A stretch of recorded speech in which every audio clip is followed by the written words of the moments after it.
সূত্রধর আমি খিলঞ্জিয়ায় ভূমিপুত্র আমি অহমিয়া।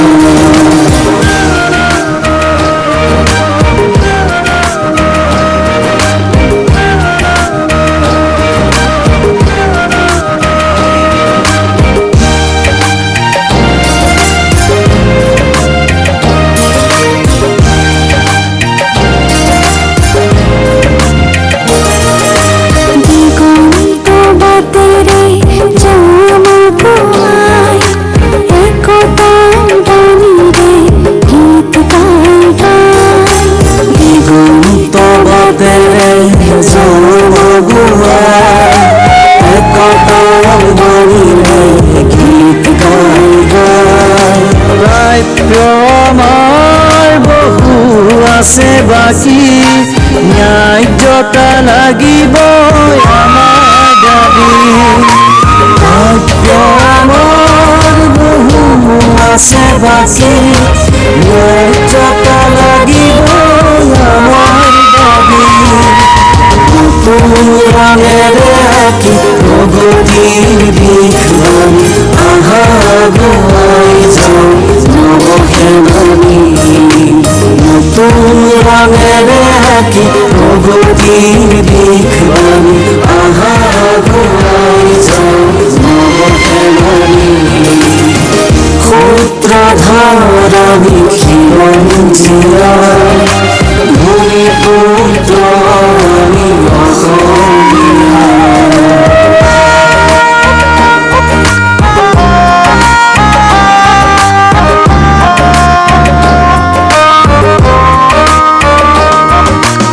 আমারও আছে জাতীয় চেতনা, আছে আমাৰ সংস্কৃতি। ইহৰ বাবে আজি আছো থমকি, আহা সবে যাওঁ আগবাঢ়ি। আমাৰো আছে জাতীয় চেতনা, আছে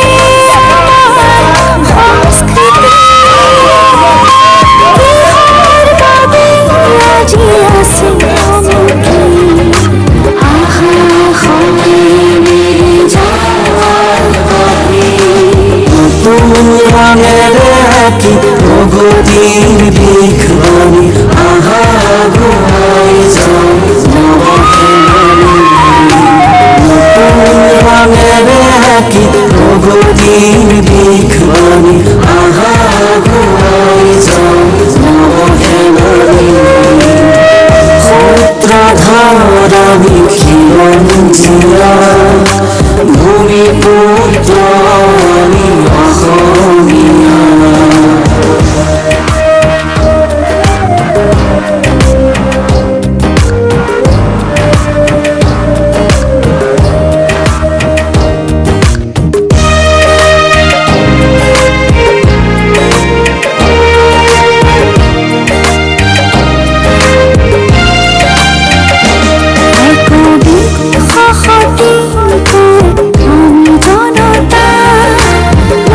জাতি ভেদ আমি অসমীয়া। আমি জনতা, নাই জাতি ভেদ আমি অসমীয়া। ওলায়া হেরো ডেকা ল'ৰা ওলায়া সজাগ জনতা। হেৰো ডেকা ল'ৰা ওলায়া সজাগ জনতা। নতুন রঙের আঁকি প্রগতির বিঘ্রাণী আগুয়াই যাও নবহেমানি। নতুন রঙের আঁকি প্রগতির বিঘ্রাণী আগুয়াই যাও নবহেমানি। সূত্রধর আমি খিলঞ্জিয়ায় ভূমিপুত্র আমি অহমিয়া। সূত্রধর আমি খিলঞ্জিয়ায় ভূমিপুত্র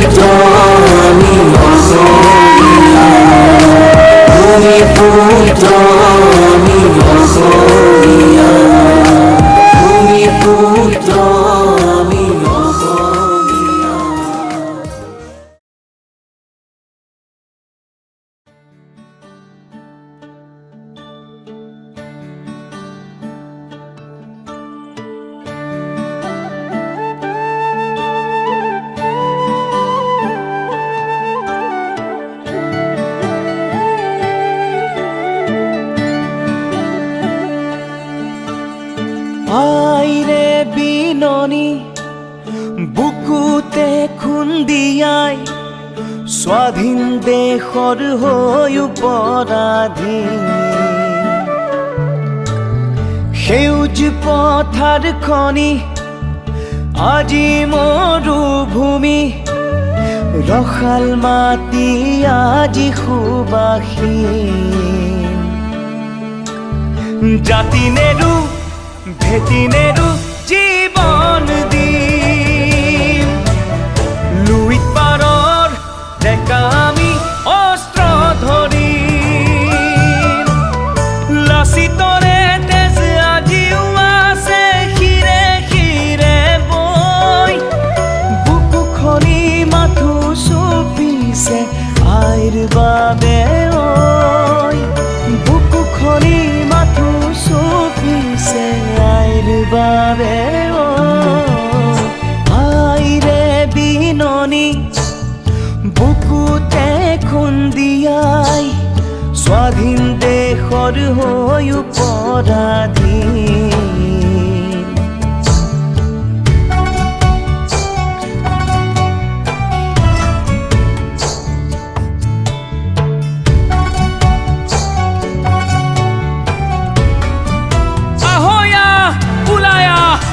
আকৌ এবাৰ বিদেশী খেদুৱা যদিহে আছে গাত অসমীয়াৰ তেজ মাৰিবলৈ মৰিবলৈ দৰকাৰ হলে হাতত হেংদাং লম তাণ্ডৱ হব মাথো গুলি বাৰুদৰ আপোন মাটিত আকৌ বিলীন হৈ ৰম জয় আই অসম হেজাৰবাৰ কম হেজাৰবাৰ কম হেজাৰবাৰ কম ৰাঙলিতে যতে উতিল বহু সপোন আশা ত্যাগৰে কত জীৱনী বুৰঞ্জীৰে ভাষা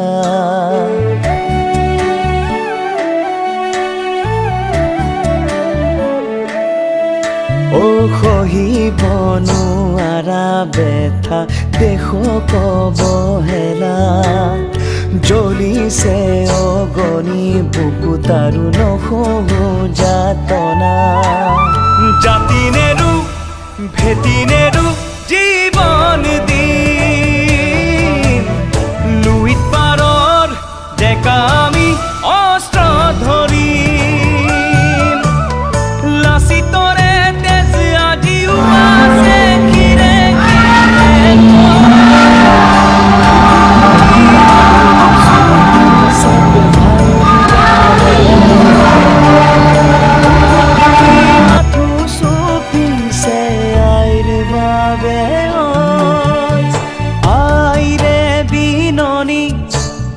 বুকুতে খুন্দিয়াই স্বাধীন দেশৰ হৈ পৰাধীন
আকৌ এবাৰ অসমত জুই জ্বলিছে জাতীয় চেতনাবোৰ জাগি উঠিছে 1983 হ'ব লাগিছে বলহৰে কেঁচা তেজ বুব লাগিছে জাগিব লাগিব স্বদেশী স্বজাতি খেদিব লাগিব বিদেশী বাংলাদেশী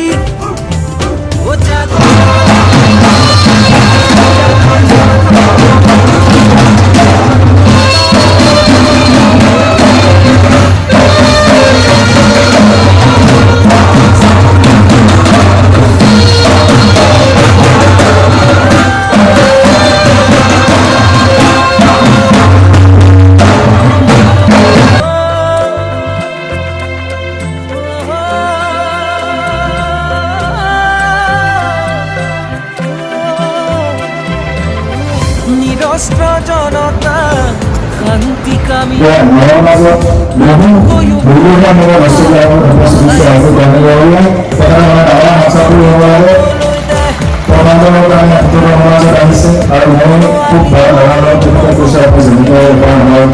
মাজত আহি উপস্থিত হওক আমাৰ মানুহখিনি বুজক বা জনগোষ্ঠী অসমত বহুত হেৰাই যাব ধৰিছে এই জনগোষ্ঠী ধৰি ৰখাৰ ক্ষেত্ৰত আমাৰ সকলোৰে গতিকে ৰাজনীতি আমি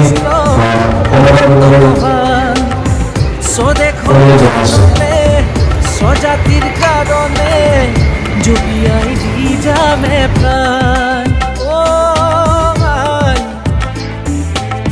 জপিয়াই দি যামে প্ৰাণ জাগৈ অসমবাসী জাগৈ জনজাতি নহ'লে নৰব আমাৰ মাটি ভেটি নহ'লে নৰব ভাষা সংস্কৃতি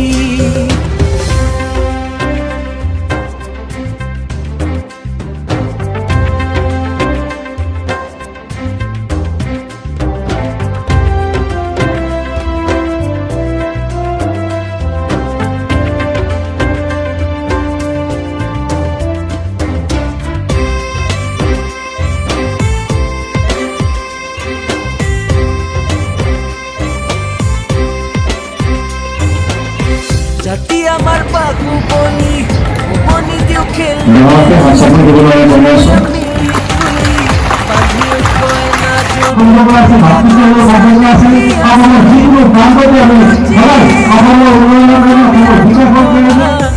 লাভা যেন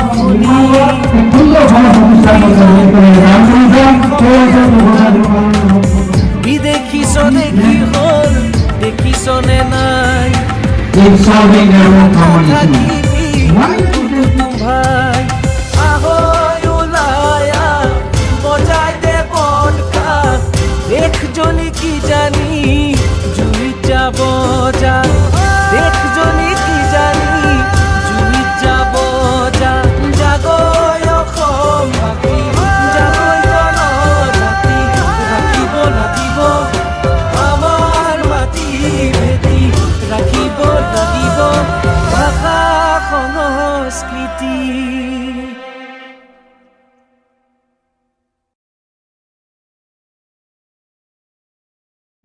প্ৰথম দিনাৰ মুকলি সভাৰ সভাপতি সকলো ছাত্ৰ সন্থাৰ বৰ্তমান সভাপতি মঞ্চত আসীন হৈ থকা অসমৰ বিভিন্ন জনগোষ্ঠীৰ সংগঠনৰ সন্মানীয়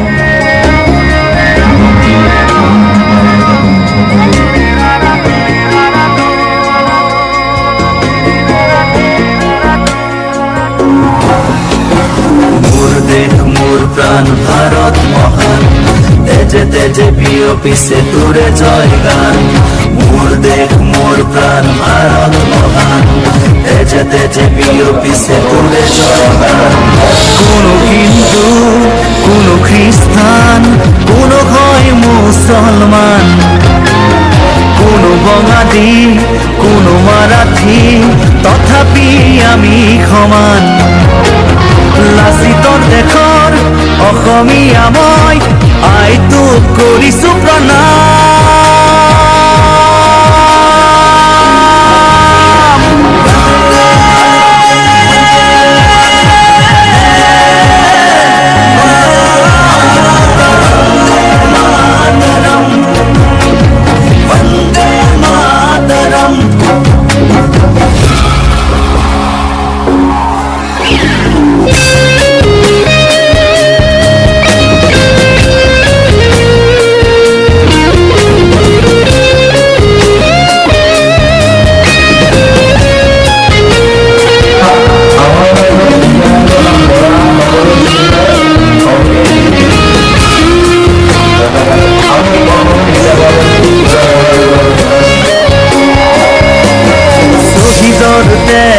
সেকুৰা সেকুৰ গঢ়িলে বাধাৰ প্ৰাচীৰ গঢ়িলে বাধাৰ প্ৰাচীৰ কত ধুমুহাৰ গতি দুৰ্বাৰ কতবাৰ ধৰিলে ভেটি কতবাৰ ধৰিলে ভেতি বিশ্ব বন্দিত আই তোৰে নাম গৰ্বিত অভিভূত তোৰে সন্তান আই তোক কৰিছো প্ৰণাম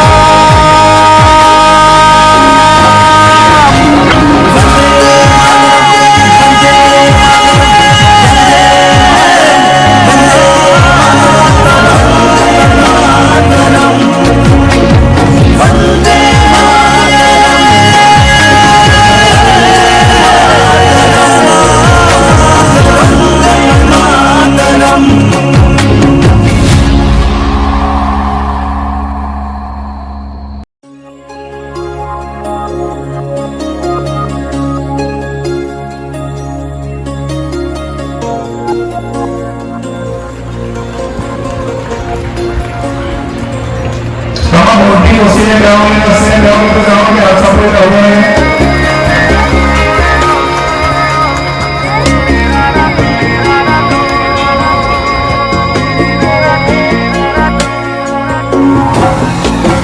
মোর দেহ মোর প্রাণ ভারত মহান তেজে তেজে বিয়পিছে তোরে জয় গান মোর দেহ মোর প্রাণ ভারত মহান তেজে তেজে বিয়পিছে তোরে জয় গান কোনো হিন্দু কোনো খ্রিস্টান কোনো হয় মুসলমান কোনো বঙালী কোনো মারাঠী তথাপি আমি সমান লাচিতৰ দেশৰ অসমীয়া মই আই তোক কৰিছো প্ৰণাম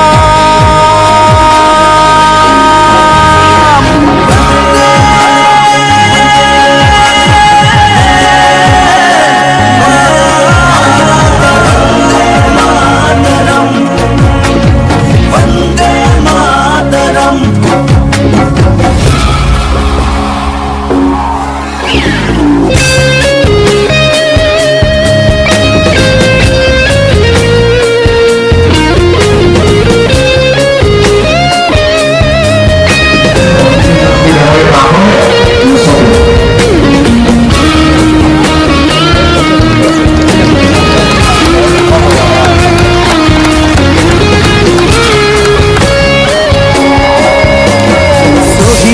তেজ সেকুরা সেকুরে গড়িলে বাধার প্রাচীর গড়িলে বাধার প্রাচীর কত ধুমুহার গতি দুর্বার কতবার ধরিলে ভেতি কতবার ধরিলে ভেতি বিশ্ব বন্দিত আই তোরে নাম গর্বিত অভিভূত তোরে সন্তান আই তোক করি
সেই উলুবাৰীত সদৌ অসম সূত্ৰধৰ ছাত্ৰ সন্থাৰ যি কেন্দ্ৰীয় অধিৱেশন, সেই কেন্দ্ৰীয় অধিৱেশনৰ আজি এই সদৌ অসম সূত্ৰধৰ ছাত্ৰ সন্থাৰ কেন্দ্ৰীয় অধিৱেশনত অলপতে লাগি থকা ব্যক্তিজন হৈছে নৃপেন্দ্ৰ সূত্ৰধৰ। তেখেতৰ কাৰণে ডাঙৰ হাত চাপৰি হ'ব লাগে। আৰু মুখ্য উপদেষ্টা তিনিটা কাৰ্যকাল এইবাৰো মুখ্য উপদেষ্টা পদটো পাব।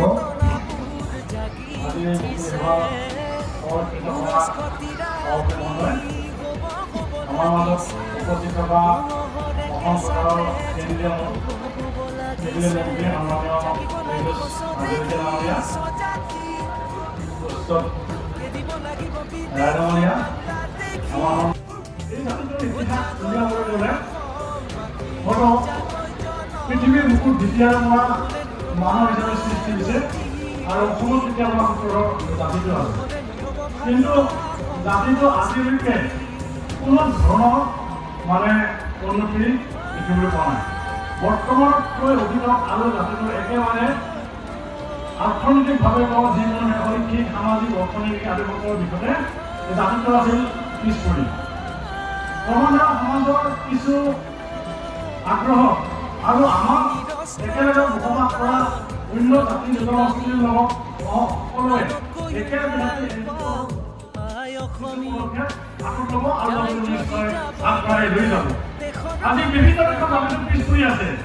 আজি বিভিন্ন দেশত জাতিটোৰ বিভিন্ন ঠাইত যিবিলাক বসবাস কৰি আছে, কিন্তু স্থায়ী যিখিনি মাটি, সেই মাটিখিনি যথেষ্ট পৰিমাণ বহুত ঠাইত মানুহবিলাকৰ আজি নোহোৱা হৈছে। বৰ্তমান অসমৰ যিটো এটা ব্যৱস্থা চলি আছে, উচ্ছেদ যিটো ব্যৱস্থা, সেইটোৱে কৈছোঁ। সেইটো কথা আমাৰ মানুহ কিছুমান মনত এতিয়া ভাবুকিৰ সন্মুখীন হৈছে। কিজানিবা আমাৰ মানুহবিলাক ক'ৰবাত এনেধৰণৰ অৱস্থা পায় নেকি, বা এনেধৰণৰ অৱস্থা হয় নেকি। আজি ভিজিয়াল আৰু আমাৰ যিবিলাক মাটি, বিভিন্ন ঠাইত মাটিৰ সমস্যা আমাৰ মানুহখিনি আছে। আজি ধৰক 100 বছৰ বসবাস কৰি থকা মানুহ আজি পৰ্যন্ত মাটিৰ কথা পোৱা নাই। আমি বিভিন্ন সময়ত চৰকাৰৰ ওচৰত দাবী উত্থাপন কৰিছোঁ যে আমাক অন্তত মাটিৰ কথাখিনি দিব লাগে আৰু জাতিটোৰ এটা স্থায়ী হিচাপে থকা এটা সুবিধা দিব লাগে। আজি যিটো এটা আহি গৈছে তাত আমি 100% আমি সদৌ অসম ছাত্ৰ সন্থা হিচাপে আমি 100% চৰকাৰৰ লগত সহযোগ আছোঁ আৰু এই কাৰ্যত আমি সমৰ্থন কৰিছোঁ। আমি সম্পূৰ্ণ সমৰ্থন কৰিছোঁ যে যিবিলাক মাটি অবৈধভাৱে আইন প্ৰমাণিকিয়ে সেই মাটিবিলাক চৰকাৰে দখল কৰি আছে, সেইবিলাক উচ্ছেদ কৰক, তাত আমাক ক'বলগীয়া একো নাই। কিন্তু সেইবিলাক উচ্ছেদ কৰিবলৈ যাওঁতে আমাৰ স্থানীয় যিবিলাক মানুহ, থলুৱা মানুহ, কেন্দ্ৰীয় মানুহ, ধৰি লওক আমাৰ সূত্ৰকে কৈছোঁ, আমাৰ সূত্ৰৰ মানুহ যাতে কোনো ধৰণৰ অসুবিধাৰ সন্মুখীন নহয়, তাৰ কাৰণে মই চৰকাৰক বিনম্ৰভাৱে অনুৰোধ জনাম। আৰু এই কথাটো আমাৰ কাণত পৰিছে আৰু আমাৰ ওচৰত আহিছে। আজি বৰষুণ দিব যোৱা নাই, কিন্তু তেওঁলোকে একেবাৰে ঘাটে লাগি আছে আৰু আমাৰ মানুহে তাতে আছে, কিন্তু অলপ ভাবুকিৰ সন্মুখীন হৈছে যাতে এইখিনি মানুহ কোনো ধৰণৰ সন্মুখীন নহয়। ইয়াৰ লগতে আমি য'ত আমি মিটিং কৰি আছোঁ, এই মিটিং কৰি থকা ঠাইখনৰ আশে পাশে থকা যিখিনি উত্তৰৰ মানুহ, আচলতে সেই উত্তৰৰ মানুহখিনি মাটিৰ কথা নাই। আমাৰ সন্মানীয় বিধায়ক মহোদয়ে ভাল কৰিলে তেওঁলোকে তেওঁলোকে নিজৰ সমষ্টি নহয়, আমাৰ বিধায়কজন ভাল মানুহ। গতিকে তেখেতক বহুত সময় আমি এই কথাবিলাক কওঁ আৰু নিশ্চিতভাৱে বিশেষকৈ যিটো বিটিচি অঞ্চল মাটিৰ সমস্যাটো খুবেই বেছি আছে। ইয়াৰ লগে লগে আমি উত্তৰৰ জাতি যিখিনি উঠি অহা নৱপ্ৰজন্ম আজি শিক্ষা দিশত আমি আগবাঢ়ি নিয়াৰ কাৰণে যথেষ্ট অসুবিধা হৈছে। মাক বাপেকবিলাকে হাজিৰা কামনা কৰি বা সৰু সুৰা বিজনেছ কৰি দোকান এখন দি ল'ৰা ছোৱালীবিলাক উত্তৰাব নোৱাৰা অৱস্থাৰ সন্মুখীন হৈছে। আজি অসম চৰকাৰৰ পৰা যথেষ্ট পৰিমাণে শিক্ষা ব্যৱস্থাৰ কাৰণে শিক্ষা লোৱাৰ কাৰণে তেখেতসকলে যথেষ্ট সহায় কৰিছে। আজি এইখন মঞ্চৰ পৰা আমাৰ মন্ত্ৰী মহোদয় যাতে আমাক উন্নয়ন কৰিবলৈ ঘোষণা কৰি জাতিটোক আগবঢ়াই নিয়াৰ কাৰণে আশ্বাস দিয়ে, বিনম্ৰতা অনুৰোধ থাকিলে। গতিকে এইখিনিয়ে আমি এটা জাতি আগুৱাই নিব লাগিলে অৰ্থনৈতিক যথেষ্ট স্বাৱলম্বী হ'ব লাগিব। আমি শিক্ষা দিশত আগবাঢ়ি যাব লাগিব। শিক্ষা অবিহনে জাতি এটা আগবাঢ়ি যাব নোৱাৰে। আমাৰ ভাষা কৃষি পৰম্পৰা কৃষি আদি বিভিন্ন আমাৰ উদ্ধাৰ কৰাৰ কাৰণে যথেষ্ট আৰ্থিকৰ প্ৰয়োজন হয়। বিটিচি অঞ্চল কিছু পৰিমাণে এটা মানে ভিজন ডকুমেণ্টৰ জৰিয়তে এটা সুবিধা কিছু পোৱা হৈছে। ইমান কিছু সকলোৱে নাজানো, প্ৰচেছ এটা আৰম্ভহে হৈছে। গতিকে তেনেহ'লে জাতিখিনি আগবঢ়াই লৈ যাব পাৰোঁ। বিটিচি অঞ্চলত 26টা জনজাতীয় জাতি জনগোষ্ঠীৰ বাস কৰে আৰু তাৰ ভিতৰত এটা আছে। আৰু এই ভিজন ডকুমেণ্টৰ জৰিয়তে বিটিচি অঞ্চলত কেনেকৈ আগবঢ়াই দিব পৰা যায় পৰৱৰ্তী প্ৰকাৰে আমি জানিব পাৰিম।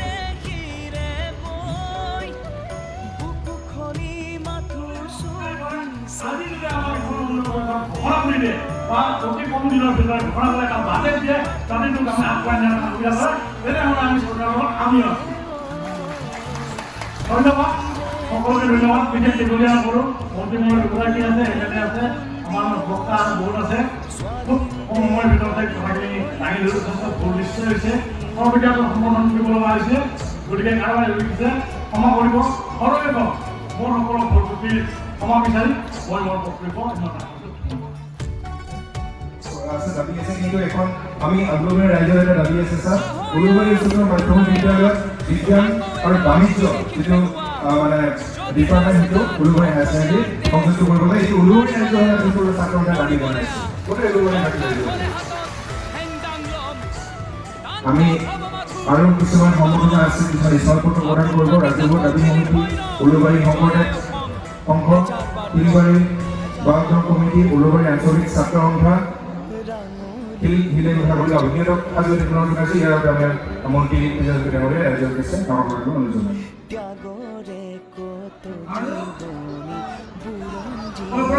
কামৰপুৰ বহুত ভাল, বহুত ভালকে আছে তো আপোনালোক? ঠিক আছে, ধন্যবাদ। সদৌ অসম সূত্ৰধৰ ছাত্ৰ সন্থাৰ সভাপতি মোৰ ভাতৃ জনপ্ৰিয় অভিনেত্ৰী ঋষিতা গোস্বামী ডাঙৰীয়ানী, এগৰাকী জনপ্ৰিয় গায়িকা ঋষা ভৰদ্বাজ ডাঙৰীয়ানী, আমাৰ মাজত উপস্থিত দিবাংগনা বৰা ডাঙৰীয়ানী, অৰূপ নাথ ডাঙৰীয়া, মানিক সূত্ৰধৰ ডাঙৰীয়া, মঞ্চত উপবিষ্ট বিশিষ্ট ব্যক্তিসকল, মোৰ শ্ৰদ্ধাৰ অসমৰ বিভিন্ন প্ৰান্তৰ পৰা অহা ৰাইজ, মই সূত্ৰধৰ ছাত্ৰ সন্থাৰ বিষয়ববীয়াসকলৰ লগত সঘনে লগ পাইছোঁ। আপোনালোকৰ সমস্যাৰ বিষয়ে মই অৱগত, কিন্তু এটা কথা মই আজি বিশেষকৈ ক'ব খুজিছোঁ, অন্য সমস্যা ডেফিনেটলি নিশ্চয়কৈ আমাৰ থাকিব। আমাৰ ৰাস্তা ঘাটৰ উন্নয়ন লাগে, আমাৰ মানুহে চাকৰি পাব লাগে, আমাৰ গাঁওখনৰ উন্নতি লাগে, এই কথাবিলাকতো সদায়। মই আজি এইখন যিহেতু সূত্ৰধৰ ছাত্ৰ সন্থাৰ অধিৱেশনস্থলী, তাৰ পৰা মই আপোনালোকক এটা আহ্বান জনাব খুজিছোঁ। ভাতৃ লক্ষীকান্ত, আপোনাৰ সহযোগীসকল, ইয়াত উপস্থিত জ্যেষ্ঠসকল আৰু ছাত্ৰ বন্ধুসকল, মই আপোনালোকক অনুৰোধ কৰিব খুজিছোঁ, আপোনালোকে সকলোতকৈ গুৰুত্ব দিয়ক শিক্ষা। আপোনালোকে কাউন্সিল বিচাৰে, এইটো এটা ইম্পৰ্টেণ্ট বস্তু। এই ক্ষেত্ৰত আমি চৰকাৰে চিৰিয়াছলি বিবেচনা কৰি আছোঁ।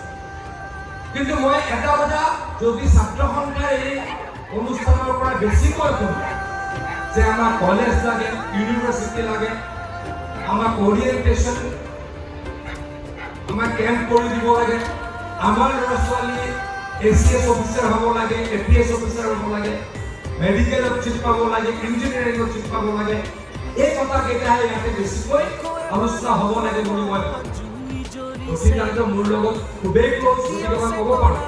অকণমান মই কষ্ট লগা কথা কওঁ, মোৰ এটা অভ্যাস, মোৰ এটা হেবিট যে মানুহে বেয়া কৰিলে মোৰ মুখৰ পৰা ওলাইছে। লক্ষীকান্তক সুধিলোঁ যে সূত্ৰধৰ সমাজৰ পৰা এতিয়ালৈকে ডক্টৰ কেইজন? লক্ষীকান্তজনে মাত্ৰ 2জন পঢ়ি আছে। লক্ষীকান্তক সুধিলোঁ আৰু কি কি আছে? ক'লে এজন IFS আছে, ইণ্ডিয়ান ফৰেন চাৰ্ভিচত এজন আছে। আৰু ইঞ্জিনিয়াৰৰ খুব কেনেকুৱা খুব বেছি 10জন 5জন থাকিব। সেইটোতো অৱস্থা হ'ব নালাগে। সেইটোতো অৱস্থা চলি থাকিলে জাতিটোৰ উন্নতি নহ'ব। জাতিটোৰ উন্নতি কেতিয়া হ'ব? যেতিয়া আমি ল'ৰা ছোৱালীক ভালদৰে পঢ়াম, যেতিয়া আমাৰ ল'ৰা ছোৱালীয়ে ভালদৰে পঢ়িব আৰু ইজনে সিজনক সহায় কৰিব। আজি আমাৰ মেডিকেলত চিডুল কাষ্ট ৰিজাৰ্ভেশ্যন কিমান? প্ৰায় 100টা চিট আছে। অসমত এই মুহূৰ্তত 14শ মেডিকেল কলেজৰ চিট আছে আৰু অলপ দিনৰ ভিতৰত কিমান হ'ব 2,500 মেডিকেল কলেজৰ চিট তো 2,500 7% কিমান হ'ব প্ৰায় অলমোষ্ট 200 হ'ব গতিকে 200 যদি দুজন ল'ৰাই পায় উত্তৰৰ ছাত্ৰ উত্তৰৰ কলেজত এইটো আমাৰ সমাজখনৰ কাৰণে এটা বেয়া চিন্তা বেয়া কথা বুলি মই ভাবোঁ কি হ'ব লাগিব উত্তৰৰ কলেজত মানুহ কিমান আছে পপুলেশ্যন কিমান আছে দাদা পপুলেশ্যন কিমান মান আছে বুলি হ'ব হা ঠিক আছে মই পাই 5 লাখ মান দিলো 3 লাখটো আছে 3 লাখটো আছে অসমৰ শিডিউল কাষ্ট মানুহ 7% মানে 30.35 লাখ তাৰ 3 লাখ মানুহ উত্তৰ তাৰ যদি দুটা মেডিকেল চিট নাপায় তাৰ মানে এমক শিডিউল কাষ্ট উত্তৰৰ মানুহখিনি আৰু কাষ্ট কৰিছে হয়নে নহয় কো এতিয়া ভিতৰত ট্ৰুথ মই অলপ কষ্ট কৰি কৈছোঁ মই ভাল হ'বলেহে কথাখিনি কৈছোঁ গতিকে মই আপোনালোকক অনুৰোধ কৰিম উত্তৰৰ ছাত্ৰ সন্থাৰ নেতৃবৃন্দক অনুৰোধ কৰিম আপোনালোকে ক'ত বেছি গুৰুত্ব দিয়ক আপোনালোকৰ ল'ৰা ছোৱালীখিনিক আপোনালোকৰ ভাই ভনীখিনিক ভালদৰে পঢ়োৱাৰ ব্যৱস্থা কৰক আগতে ইউনিভাৰ্চিটি বেছি নাছিলে অসমত 5-6খন ইউনিভাৰ্চিটি আছিলে বিশ্ববিদ্যালয় আছিলে এতিয়া অসমত 25খন বিশ্ববিদ্যালয় হ'ল আগতে অসমত 6খন মাত্ৰ মেডিকেল কলেজ আছিল মই আমাৰ আগৰ চৰকাৰখনত স্বাস্থ্য বিভাগৰ ৰাজ্যিক মন্ত্ৰী আছিলোঁ এতিয়া মেডিকেলৰ চিট আছিলে মাত্ৰ 726টা এতিয়া হৈ গ'ল 1400 আকৌ কৈছোঁ অনাগত 5 বছৰত মেডিকেল কলেজৰ চিট হ'ব 2,500ত 200 ল'ৰা শিডিউল কাষ্ট কমিউনিটিৰ পৰা 200 ছোৱালী ৰিপ্ৰেজেণ্ট কৰিব তাৰ পৰা এটলিষ্ট 10-15জন উত্তৰ ধৰণৰ ছোৱালীয়ে প্ৰত্যেক বছৰে মেডিকেল পঢ়িব পাব লাগে তেতিয়াহে আমাৰ আন্দোলনে কি হ'ব প্ৰতিষ্ঠা লাভ কৰিব হয়নে নহয় আমি বছৰে বছৰে অনুষ্ঠান পাতো আমি ইয়ালৈকে আহোঁ আমি 20 লাখ টকা খৰচ কৰোঁ 30 লাখ টকা খৰচ কৰোঁ কৰে নকৰোঁ কিন্তু এই বাজেট অলপ কাট কৰি এই বছৰ আমি কি কৰিব লাগে অহা বছৰৰ পৰা যে আমি 100 ল'ৰা ছোৱালী 100টা ভাল পঢ়া শুনা ল'ৰা ছোৱালীক 50,000কে টকা এই উত্তৰৰ ছাত্ৰ সন্থাৰ মজিয়া পোৱা দিম কিয় পাৰি নোৱাৰি ৰাখক পাৰি নোৱাৰি যে এনেকুৱা কৰিব পাৰি 5 লাখ টকা খৰচ হ'ব এনে APSC কোচিং চেণ্টাৰ পাতিব পাৰি 50জন উত্তৰৰ ল'ৰা ছোৱালীক আমি পঢ়াম 6 মাহ পঢ়াম পাৰিনে নোৱাৰি কওক পাৰিনে নোৱাৰি ডেফিনেটলি পাৰি কিন্তু আপোনালোকক ডেভেলপমেণ্ট কাউন্সিল দিবলগীয়া সাজু বিবেচনাধীন নিশ্চয়কৈ কৰিম কিন্তু মই আকৌ কৈছোঁ কিছুমান কাম নিজে কৰিব পাৰি চৰকাৰে এইটো কৰি আছে চৰকাৰে মেডিকেল কলেজ বহালে চৰকাৰে ইউনিভাৰ্চিটি বহালে চৰকাৰে নিযুত মইনা দিছে চৰকাৰে কি কৰিছে ষ্টুডেণ্টক হায়াৰ ছেকেণ্ডেৰী পঢ়িলে BA পঢ়িলে এডমিশ্যন ফ্ৰী কৰি দিছে আনকি ফৰ্ম ফিল আপ ফ্ৰী কৰি দিছে কিন্তু আমি কি কৰিব লাগে আৰু অলপ ডেভেলপ কৰিব লাগে আমাৰ ল'ৰা ছোৱালীখিনিক আৰু অলপ পঢ়াব লাগে ক'ৰবাৰ পৰা ভাল বিষয় আমি গুৱাহাটীৰ পৰা আনিলোঁ ক'ৰবাৰ পৰা আমি আনিলোঁ আনি পেলাই 3 মাহৰ কাৰণে আমি কি কৰিলোঁ কোচিং দিলোঁ যাতে কোনোবাই ADR চাকৰি পাওক আজিকালি চাকৰিটো টকা দিব নালাগে লাগে নেকি কওক